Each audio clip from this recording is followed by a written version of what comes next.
Yeah, warm welcome.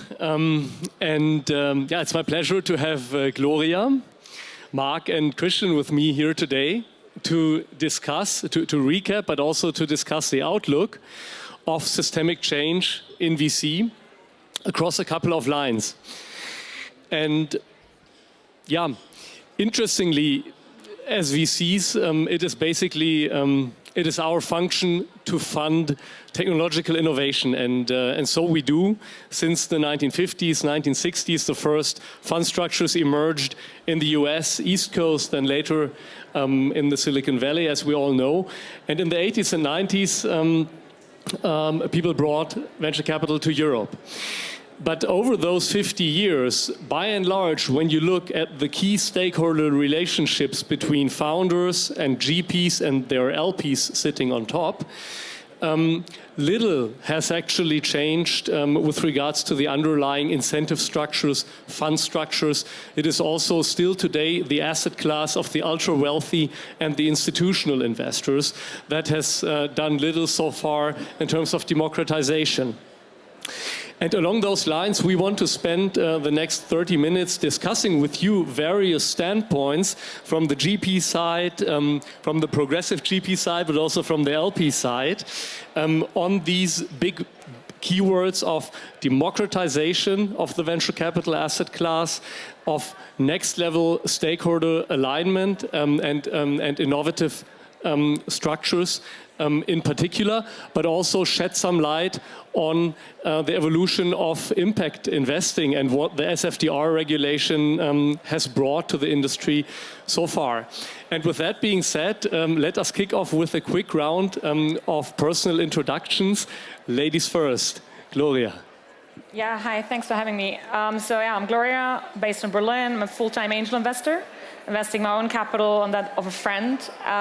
From background, I used to work for Europe's largest VC firm called Index Ventures, and then I moved over to the operational side, worked for a large telemedicine business for 3 years, and then started angel investing on my free time. And now for the last couple of months, I'm doing it full time, only focused on B2B companies across Europe. So I've made 27 angel investments across 10 different countries.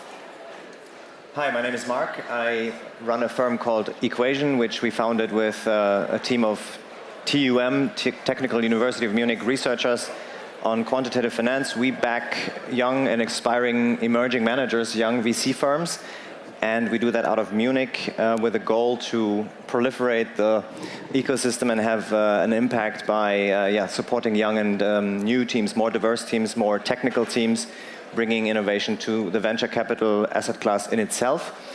Prior to that, I was a founding partner of a firm called Lakestar. Lakestar is by now, I think, a multi-billion asset management firm and focused on tech and venture capital as well. Hi, I'm Christian. Great to be here, and I'm probably the odd one out in this round because I represent Amira, and Amira is not a classical VC, but an investment holding based here in Munich, focused on family businesses and technology. And what we do is we provide growth capital to businesses that are either owned by families or by entrepreneurs, and we build long-term partnerships to help develop those companies either as a minority or a majority. And we do that with equity tickets from 10 to 200 million, so fairly broad, and we've mobilized around 3 billion to date. So we do consider ourselves a force in mobilizing private capital within Europe because our focus is the German-speaking region, Northern Italy, and we are big believers in kind of keeping the good companies in Europe and also supporting them with European money. Yeah, thanks a lot. And last but not least, my name is Fabian Heilemann, based between Hamburg and Berlin, and I have a background of 20 years in entrepreneurship, almost entirely together with my brother. We founded and later sold B2C marketplace Daily Deal, which was backed by Insight, to Google in 2011. Later also founded Forto, a European leader in cloud logistics, which is backed by SoftBank, one of the two logistics tech unicorns in Europe. But my operational focus already since 10 years is on the investment side of the table, 3 years as angel investor, then 6.5 years as youngest general partner with Earlybird. Helped the founding partner generation take the firm from 600 million to about 2 billion in assets under management and into the next generation. I also started the climate tech practice for the firm. And that went hand in hand now with about 5 years of non-profit activism with Founders Pledge, co-founder of Leaders for Climate Action, which is a non-profit organization that's facilitating climate action in tech companies. 1,300 companies have joined it so far globally to measure, reduce, and offset their emissions on an annual basis.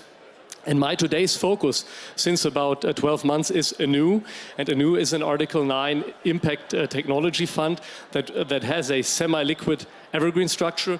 And we basically execute against a 30-year roadmap to build something that we want to think of as a Berkshire Hathaway for impact technology investments in Europe. Now, that being said, let's kick it off. Speaking of democratization, impact, and also stakeholder alignment and novel structures, by having a look first at the state of the democratization of the asset class. And many of you will have looked at models like Euraseo as a listed VC PE firm, or like Draper Esprit in London, recently rebranded to Molten, that have contributed in this direction.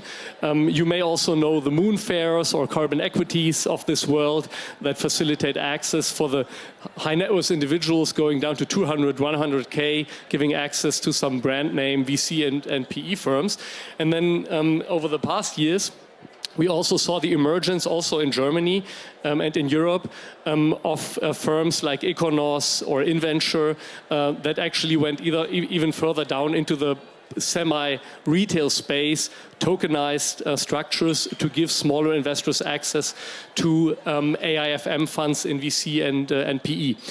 And the latter, especially under the scrutiny also of our regulators and BaFin, but also the AIFMD regulation of the EU so far, my point of view, have not yet provided a sophisticatedly safe regulation to actually go down that path further. But at the same time, it's so tremendously important for us on a societal level to get this going, because we all know that the better and best managers in alternatives consistently create 10, 15, 20, 25, 30% of IRR, whereas the retail investor, the people my brother and I grew up with in a small town near Hanover, who have small family fortunes or none at all, are basically stuck with products that at best give you inflation returns and have often intransparent and high cost structures. And that's kind of the frame in which we think about democratization. And I want to give the word to Mark on this one. Okay, so first of all, we don't sell our products to the general public at the moment, and I want to explain why.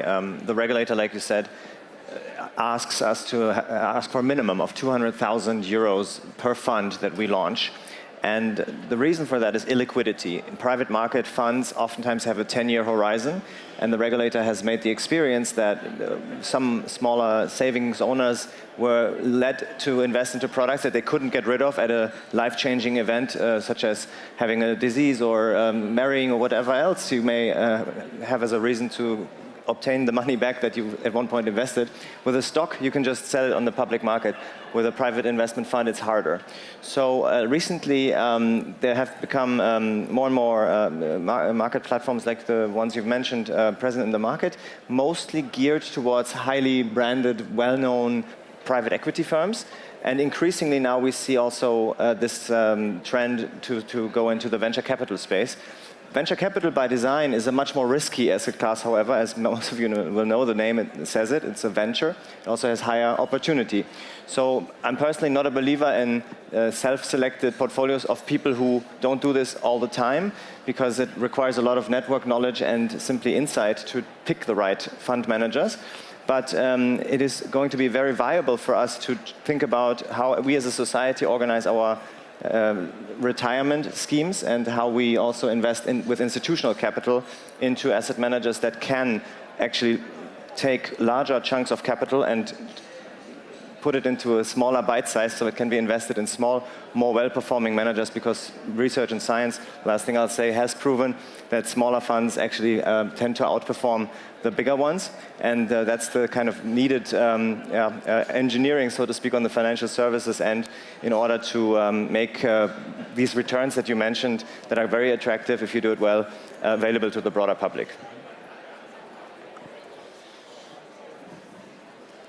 I think there's not too much to add, because you described the current regulatory situation quite accurately. And I think the word of democratization is used quite a bit. But if you think about it, if you have to invest 200,000 per fund or even 100,000 per fund, and that's money that's gone for at least 10 years. And then if you want to advise a retail investor, you probably shouldn't only invest in one fund, because that's risky. You should probably have a portfolio. So it's really democratization for people who have quite a bit of money to invest, quite frankly. And I think that's the world we live in. And I think finding smart ways through regulation to go down a little bit to allow more people to invest would be a good thing. But I also would add the point that it adds a lot of responsibilities for us as fund managers offering those products, because it's still a complicated asset class, and people would need a minimum of education. They would need to be able to deal with the liquidity, and they would need to build a somewhat diversified portfolio. I think otherwise not advisable. I'm interested to see what the future regulation holds, but from all I can see, it's probably going more in the other direction, quite frankly. Spot on. Yeah, thanks, Christian, for that statement. And I say, with that being said, 15 minutes to go. Let's have a look at SFDR and impact. And yeah, you've at Amira recently also now with the growth equity fund looking at technology investments specifically. I think you have opted for Article 8. And it would be interesting, given that there's also the Article 6, kind of the business as usual regime, and then the kind of the hardcore impact investing regime in Article 9, would be interesting to share with the audience your thoughts on this decision, why specifically going for Article 8, also the implications for your strategy, but also the feedback from the LP market. Yeah, that's a good question. I think the main statement is we at Amira, we love impact. We have a bit mixed feeling about the current impact fund regulation, I would say, because it's fairly complicated. It's a bit of a nightmare to navigate the taxonomy, and it's also a moving target. And I think if you're in private markets where you invest for 10 or more years, kind of committing something that's a moving target is very, very difficult. And we see that in the public market funds. I think about 30% of Morningstar rated kind of SFDR 9 funds are currently kind of going to Article 8. We had quarters last year when a single quarter 50 billion of fund assets were re-rated from Article 9 to Article 8, because people obviously like the idea, mostly for the distribution aspect, because LP love impact funds. It's easier to raise money if you're an impact fund, but then actually upholding the standards that are there and still developing is very, very difficult. And so for us, we made the decision to be, from a regular point of view, Article 8. But at the same time, for us at Amira, it was always important to be a force for good. And I would add that every investment we've done with Amira Growth would probably sit very well in an Article 9 fund as well. I mean, the themes we have invested behind, the future of work or efficient use of urban spaces, these are all things that probably would go well with an impact fund. But just given the complexity and the uncertainty about these regulatory frameworks right now, we, for us, opted for Article 8. Yeah, and so if I may add to that, but I don't want to be rude. For us, we define, we have backed 2 Article 9 funds already, and we plan to do more. So it's about 25% of our asset allocation goes towards climate tech solutions, for example, and Article 9, but we define it slightly differently. We've come up with our own taxonomy called meaningful technologies. So any technology in itself is neutral, but the application can either be detrimental or beneficial to humankind. So, for example, if we take bioengineering and the recent advancements have been made in genetics research, pharmaceutical development, we think that's very much worthy of investment. Whether it falls under the classification of an Article 9 or not, it is meaningful for us, and we've designed a set of 10 target areas of industries that we want to back in the future. among them climate tech, bioengineering, and several others. And for us, that's the taxonomy we find. Oftentimes that happens to fall in place with Article 9 funds, sometimes not. It doesn't deter us, but we would not invest in things that are not meaningful. So in a sense, you could call it impact, but similar to what Christian said, the taxonomy itself, the definition of Article 9 fund per se is not as meaningful to us as maybe for other institutional investors. So as a personal investor, obviously, I can do whatever I like to do, so there's no regulation whatsoever. But what I'm really concerned about is what it means to my portfolio companies. So what I've seen sometimes with Article 9 funds, because of the strict regulation that they are under, it is a burden for a lot of portfolio companies because they have to prepare different reportings. It's very, very strict. Sometimes it's just not something you would necessarily collect as a seed investment or like as a Series A company. So I think we need to become a little bit more pragmatic around like how can we use existing data points that we're collecting in order to facilitate like how the portfolio companies can really fulfill the requirements that funds can put on it, because I've definitely seen things where portfolio companies have decided to not take money from an Article 9 fund because they didn't want to go through all the assessment and all the kind of constant reporting that that you have when you're taking money from an Article 9 fund. Yeah, totally agree. And I mean, speaking here from the practitioner's point as running an Article 9 fund, I mean, with 11 people on the team, we have 2 people on the in-house impact team that do nothing but analysis across the whole value chain, from already defining or from already supporting the investment team when it comes to identification of clusters, themes, sub-themes on investment thesis, and checking which technologies are actually able to meet the impact thresholds that we want to invest for, and all the way to the due diligence processes of the individual assets, but then even into portfolio management and making sure the reporting requirements are complied with, reporting, governance, etc., impact workshops with the portfolio companies. So it is some effort indeed, and there is a risk, Gloria, as you say, of over-regulation or a kind of overshooting from a regulatory perspective on the one hand side. On the other hand side, I think it is hard to ultimately get a useful market segmentation without any regulation. But the question is, should it be on EU level? Should it be on IPEF level, for example, or on sector level? I think those are open questions. Figuring that out for the industry is nevertheless very important, because ultimately getting Article 9 into mainstream will only be possible if we arrive at a apple for apple or like for like comparison on impact KPIs in the same way we are, based on US GAAP or IFRS, able to compare financial performance of individual alternative investment fund products. So just like looking at net IRR or TVPI or money multiple for comparing the financial performance, we need to come up with definitions that are generally accepted by the industry, so that you can ultimately compare impact performance the same way you can compare financial performance. And that's something that we believe will take 3 to 5 years at best, hopefully not more than that, yeah. But that is kind of the next step change that it needs to for the coming of age of impact technology investing per se. Yeah, with that being said, and 7 minutes to go, let's touch upon innovative structures in VC, and also its pros and cons and implications for different type of stakeholders, the founders, the LPs, as the most important or kind of the key stakeholders. And I think, when we look at the last 5, 8, 10 years, the noticeable trends that we witnessed include, for example, the rolling funds that came up with rolling subscriptions, typically in pre-seed stage in the US. We saw the emergence of solo GPs in the US, also in Europe, that move much faster than the traditional institutional investor with all of his process requirements and investment committee scheduling and whatnot. We did see syndicates and SPV investing in growth stage, but increasingly also in early stage, with, from my perspective, also question marks on alignment of interest here.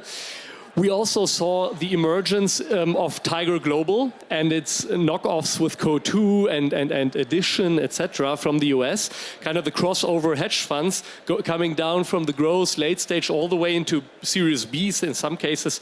Even I did a deal with Tiger last year in Series A in logistics tech. And those funds basically just being much faster from an entrepreneur's point of view and also much cheaper, paying higher valuations, doing less due diligence. Yeah?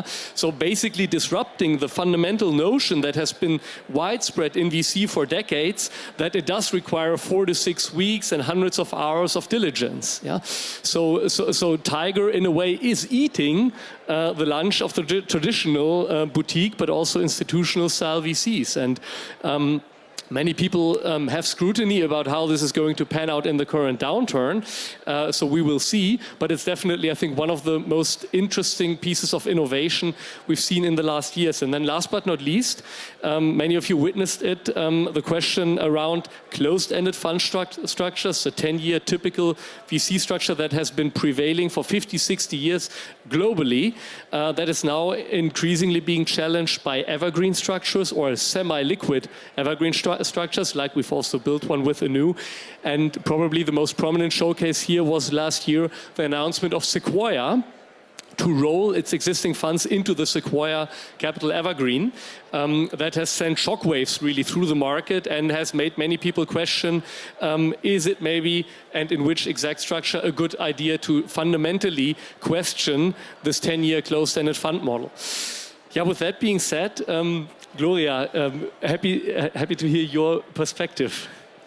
I see a very clear bifurcation in the market. So I think the large funds will get larger and larger, the small funds, and really become asset managers. Good example of that is Andreessen Horowitz, which now has, I think, 10 different funds. They are planning to become public.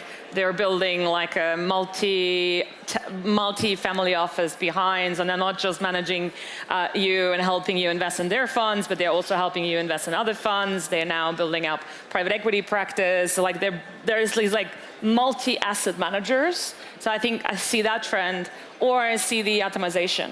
The kind of more and more solo GPs, kind of full-time angel investors going in, small specialized funds that maybe raise up to 100 million and then only focus on one sector, etc.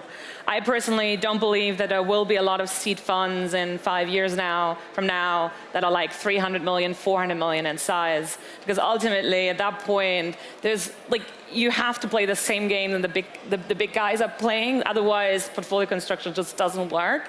And you need to go for the same kind of companies, lead deals, etc. And then the big guys, they just have a very professional back office. They have a huge platform team. Like Andreessen has like 50 people that do nothing else than business development for their portfolio companies. If you're a 300 million fund, you can't compete with these guys. It just doesn't work. And so I really see this kind of bifurcation of capital where you're either small, nimble, you really understand what you're doing because you have a sector expertise, or you can really perfectly collaborate with the big guys and they want to bring you in because you have local knowledge or you have a network of operators in a specific area or whatever, or you're one of the big guys. The one in the middle, I think, for me, is a death valley. And Christian, maybe you want to add from the Amira perspective, since your firm has not experimented, but worked with different types of the classical 10-year, the extended to 15 or 20 years, but also the evergreen models. Maybe you want to bring in the Amira perspective here. Yeah, very happy to. So Amira was really built on the premise of long-term partnerships with entrepreneurs. So our first structure was indeed an evergreen. And we were lucky in a sense that one of the unique features that sets us apart as Amira is that our capital is provided by entrepreneurs and entrepreneurial families. So people look a bit different on investing than maybe the large institutional LPs. So they went along with it. But even in that investor group, it's not easy, because when you have an evergreen, you run into a few things like, well, if you need more capital, how do you bring that in? Because existing investors want a high valuation, the new investors maybe a lower one. You still need to incentivize your teams. So the question is, when do you pay carry? How can you do that? So we now moved for the second buyout generation to a 20-year structure, again, thanks to our unique LP base. If you would go to the big pension funds, they would probably send you away right away if you propose 20 years. But we always thought it's odd that a structure should define investment strategy. We always are big believers in structure for a strategy, and if you want to be a long-term partner, and in the end you invest in real companies, and how would they know if the right investment period is 2 or 3 or 4 years? So we want to be there as long as it takes. That being said, for Amira Growth, we actually just opted for 10 years, driven by the fact that it's a growth capital fund, not a VC fund. And their companies are a bit longer along the line, and we believe within 10 years we are fully aligned with the entrepreneurs in seeking an exit. But I think that always needs to be the heart of it. What is the right thing for the companies you invest in? But because at the end, our job is to help the ecosystem and kind of keep those companies prospering within Europe. Structure follows strategy. Well put. Yeah. Mark, maybe kind of a closing statement also from your side. Wow, okay. Lots of responsibility. People are ready for lunch anyway. So I believe in data, and data will solve a lot of the issues we have today. It's about finding rating systems for funds, finding more accuracy in predicting results. Machine learning, by the way, will help, and it's a big theme here at the conference. So we're very excited about the potential of applying machine learning to private markets with NLP and in the future also quantitative metrics being measured, and that will bring transparency, and transparency is what helps public markets proliferate, and that is ultimately impacting then secondary markets, fungibility, and it will ultimately also, in my opinion, lead to a more fungible, more flexible funding solution, such as ETFs for venture and private equity at one point, that everybody can book into their already existing depot. It just takes a little bit more time. We're on it, so please be patient with us. Yeah. Thanks, Mark, and please also, Christian, Gloria, if you have one prediction, one statement you want to share with the audience, now is the time, as we need to close for lunch. Last minute. I think the venture capital market has become very, very transparent. Everyone is seeing every single deal. So what it's really about is access, and access is either through network or by really stand for something, have a very, very clear strategy, have a very clear sector focus like you guys have. Because like everyone, also with data science actually, everyone literally sees every single decent, good deal. And so access is everything. Well, my closing prediction would probably also be a hope, because I really hope, and my prediction would be that the European private capital ecosystem finally catches up to the US ecosystem. We are still only about 40% of the volume, and I think it's not good for Europe, and it's not good for the European company to be so dependent on this US money, and I think we should be able to develop those technologies that we need for the transitions ahead within Europe and keep the great companies here. That would be my hope and my prediction. Thanks, Christian. Yeah, and to complement, personally, when we sit here in 10 years, I'm a strong believer in the benefits of semi-liquid evergreen structures. That's also why we built one. And on the one hand side, that is the aspect about forming long-term relationships with founders, especially also in the deep tech and hardware space, that many of the climate tech problems that we address come along with, or are inseparable with. There's many problems you cannot solve purely with software games. And on the other hand side, the democratization or retailization. So I believe that when we sit here in 10 years, that about 40 to 50% of all new formed venture capital funds will not be anymore structured as a 10-year closed-ended, but will come along in these semi-liquid evergreen structures with a mix of redemption and also secondary trading liquidity to LPs. And I believe also, looking at a 10-year horizon, that 20 to 30% of the capital in the sector per se will then come from retail investors. And that's good. So thank you for listening in. Enjoy lunch, and see you soon.